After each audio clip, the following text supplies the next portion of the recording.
We have lost our heart. Yes, indeed, America, it is true. He just said that's shameful and it's not American not to let Syrian refugees into America. Now, this all comes after the fact that what we saw last week was carnage that took place in Paris.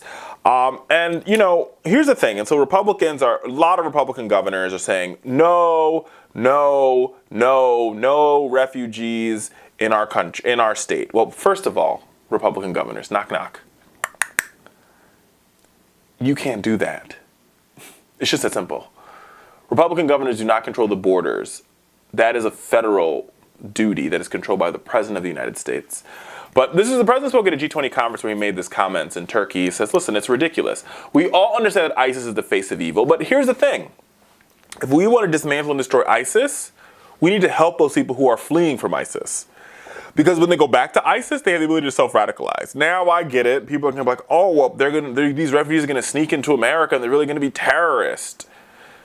Listen,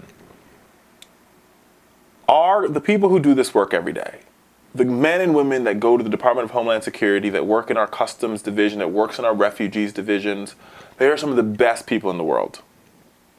They know what to do. Not to mention the fact that being refugees have always been accepted in our country. We talk about during the Holocaust. We could talk about during famine. We could talk about the Haitian refugees or the Cuban refugees. None of the Cuban refugees came over to America and then brought communism. I mean, really. Not to mention the fact that this goes back to, let's take this back like 3,000 years ago.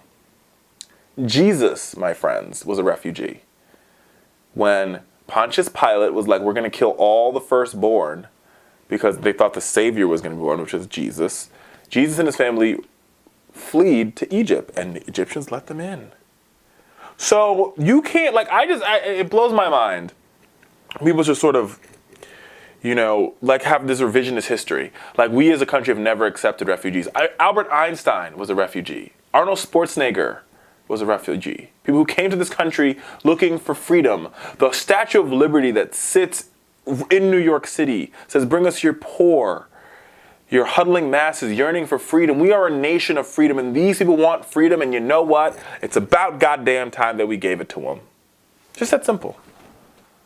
It is just that simple. Leave your xenophobia and your racism and all that to the left and have an open heart, which is what makes America such a great country.